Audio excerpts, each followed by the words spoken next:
पाकुड़ शहर में सर्वजन पेंशन योजना के लाभुकों को प्रथम किस्त का भुगतान एवं पोषण पखवाड़ा का आयोजन शहर के रविंद्र भवन में किया गया।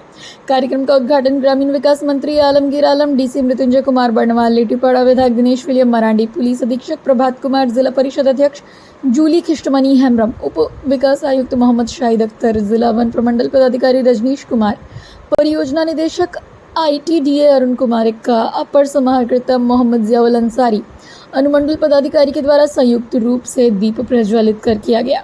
सुनिए अवसर पर ग्रामीण विकास मंत्री आलमगीर आलम ने क्या कहा। आज के कार्यक्रम के बारे हमारे डीसी साहब, जूली जी, विधायक जी ने सारी बात को रखने की काम किया है और किस योजना के तहत कितने लाभुकों का चयन किया गया है और आज उसको जो चयन प्रक्रिया हुआ है उसमें लाभुकों को प्रसिद्ध पत्र भी दिया जाएगा। कुछ लोग आज समाज कल्याण के द्वारा या आबो आवास के द्वारा उन लोगों को जो है चयनित लेटर भी दिया जाएगा। ये सारी बात आप लोग पहले ही जानकारी आप लोग को मिली है, मैं उस बात पर ज्यादा जाना नहीं चाहता। आप सबको याद होगा कि आज से करीब 4-4.25 साल पहले विधानसभा की जब चुनाव यहां पर चल रहा था, पाकुड़ नहीं पूरे झारखंड में, यहां के तमाम लोगों ने जो हेमंत जी का नेतृत्व में जो गठबंधन बनी हुई थी उसको आप लोगों ने वोट देने का काम किया। सरकार हमारी बनी और सरकार की संचालन हम अभी तक कर रहे हैं।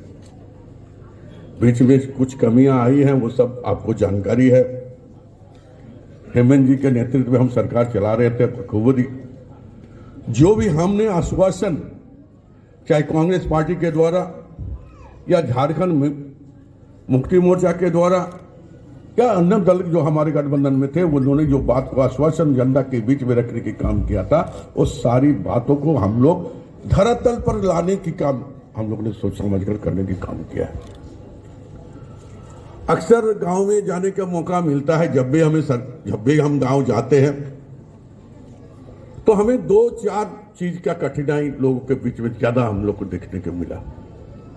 मैं इस बात को आज इसलिए कह रहे हैं कि हफ्ता भर में आचार संहिता लागू होने जा रहेगा हो जाएगा और हम अपनी उपलब्धि आम जनों के आपके माध्यम से जन जन तक पहुंचाना चाहिए। जो इसके लिए बच्ची यहां पर है उनको भी कहना चाहिए, जो हमारे माँ बहन जो भी आए हैं उनको भी कहना चाहिए सरकार आने के बाद हमारे लिए यहाँ की जनता के लिए क्या किया, इस बात को आपको भी प्रचार करना होगा ताकि ये सही लाभ आपके बीच में जाए और ग्रामीण क्षेत्र लेकर शहरी क्षेत्र के लोग जो है लाभान्वित हो, उसके चेहरा पर मुस्कान हो। इसलिए योजना का चयन करके प्लान चॉकआउट करके हम लोगों ने करने की काम किया है। तो मैंने कहा कि जब गांव में जाते थे तो कहते थे अक्सर लोगों को 3 चीज की आवश्यकता होती है, रोटी, कपड़ा, मकान। तो लोग कहते थे जो रोटी कहां से आएगा, या तो सरकारी कुछ लाभ उसको मिलना चाहिए।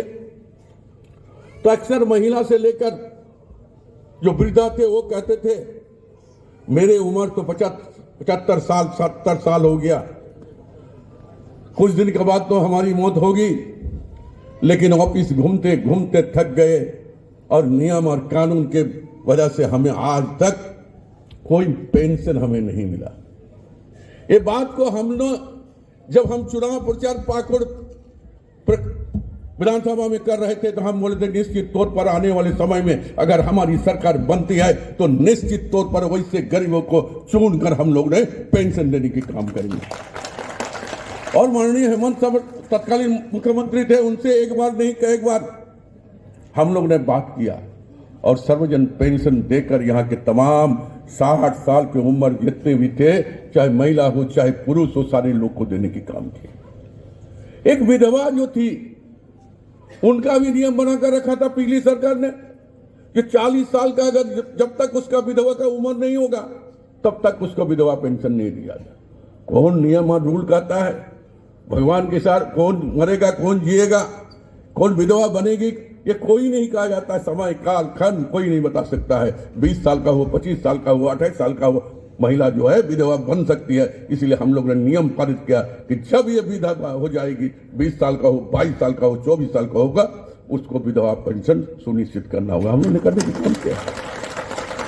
तो ये हमारी सरकार का एक परसेप्शन था कि गांव के लोगों को कैसे से रोजगार से जुड़ना और सरकारी लाभ देने की एक समीक्षा करने के बाद हम लोग ने किया। ग्रामीण क्षेत्र डेवलपमेंट कैसे हो, हर चेहरा पर मुस्कान कैसे आए, हर घर में सामने उनका छाप कैसे दिखाई पड़े, इन सारी चीजों के हम लोग ने समेट करने की काम किया। हमने देखा कि जब तक ग्राम के विकासित करने के लिए, जब तक कनेक्टिविटी, सड़कों की जोगाजोग नहीं करेंगे, तब तक उस गांव बेहतरीन नहीं हो सकता है। और हम लोगों ने ग्रामीण सड़क का जाल बिछाने की झारखंड में काम किया है। मेरे पहले भी सरकार आई और गई, 24 साल बनी हुई झारखंड राज्य, लेकिन कभी भी कोई भी सरकार पुरानी सड़क को नवीकरण करने या मरम्मती करने के काम नहीं किया था। हम लोग आज मौजूद हैं, सरकार की कुछ उपलब्धियां हैं और कुछ योजना है, उनके बारे में आपको जानकारी देने के लिए। और मैं बहुत संक्षेप से मैं बता देना चाहता हूं कि हमारी सरकार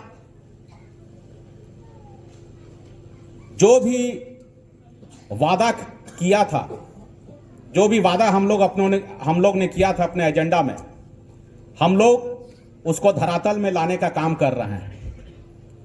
अभी जो हमारे वर्तमान मुख्यमंत्री जी हैं, बहुत ही जानकार और बहुत ही अनुभवी व्यक्ति हैं। वो धरातल से, जमीन से बना हुआ एक व्यक्ति इस राज्य का मुख्यमंत्री बना है, जो गरीब तबके का हर एक मूवमेंट को, हर एक चीज को वो जानते हैं।